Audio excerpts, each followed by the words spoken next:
హైడ్రా కమిషనర్ను మందలించినందుకు హైకోర్టుకు ధన్యవాదాలు తెలుపుతున్నామని మాజీ మంత్రి కేటీఆర్ అన్నారు.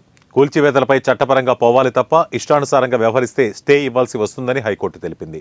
బుల్డోజర్ రాజ్యాన్ని హైడ్రా కమిషనర్ను మందలించినందుకు రాష్ట్రంలోని పేదల తరపున హైకోర్టుకు హృదయపూర్వక ధన్యవాదాలు. మా బీఆర్ఎస్ లీగల్ సెల్ వారికి అండగా నిలబడిందని కేటీఆర్ వెల్లడించారు.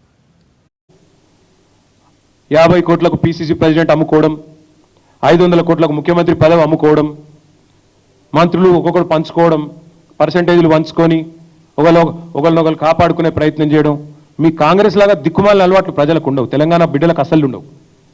ఆత్మగౌరవం మీద కొడితే, ఆత్మగౌరవం విషయానికే వస్తే మంత్రి గారు శ్రీధర్ బాబు గారు, తెలంగాణ ప్రజలు తిరగబడితే మీరు ఊళ్ళలో తిరగలేని పరిస్థితి వస్తుంది, మంచిది కాదు.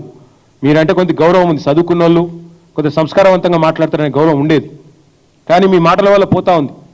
మొన్ననేమో ఇద్దరు బీఆర్ఎస్ ఎమ్మెల్యేలు కొట్లాడుతున్నారు అని అతి తెలివి, నిన్ననేమో వీళ్ళు 5,000 రూపాయల కోసం సోషల్ మీడియాలో 5,000 రూపాయల కోసం ముఖ్యమంత్రిని బూతులు తిడుతున్నారని మాట్లాడతావా?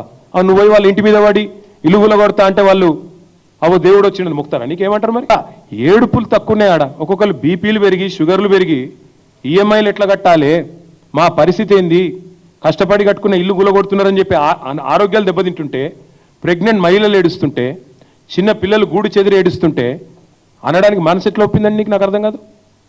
అంతో ఇంతో సంస్కారం ఉన్నాడు, చదువుకున్నాడు అని గౌరవం ఉండేది, కానీ సావాస దోషం అనుకుంటా ఓటుకు నోటు దొంగలతో కూర్చుంటే మేము కూడా అట్లా అయిపోయినావు. పక్కన కూర్చొని చెడిపోయింది శ్రీధర్ బాబు గారు కూడా. ఇప్పటికే 3 చనిపోయినారు. బుచ్చమ్మ గారు కూకట్పల్లిలో చనిపోయింది, వాస్తవం కాదా?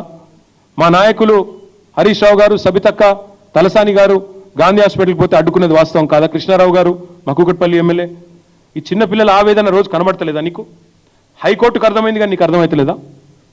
అందుకే నేను అడిగేది, ఇక ఆయన గురించి తిట్టుతున్న తిట్లు అవి చూస్తే మాకే మంచిగా అనిపిస్తలేదు, గట్ల తిడుతున్నారు. ఆ తిట్లు అయితే మామూలు తిట్లు లేవు, అవి నేను ఎప్పుడు చూడలేదు, అట్లాంటి తిట్లు చూడలేదు, అట్లాంటి తిట్లు వినలేదు. భయం అవుతుంది ఆ తిట్లు చూస్తుంటే కూడా. అట్లాంటి తిట్లు పొరపాటున కాంగ్రెస్ వాళ్ళు అడివికి ఓకురండి, ముందే చెప్తున్నా. పోతే మాత్రం అక్కడ ఏం జరుగుతుందో మా బాధ్యతనైతే కాదు, ఎందుకంటే ప్రజలు విపరీతమైన కోపం మీద ఉన్నారు.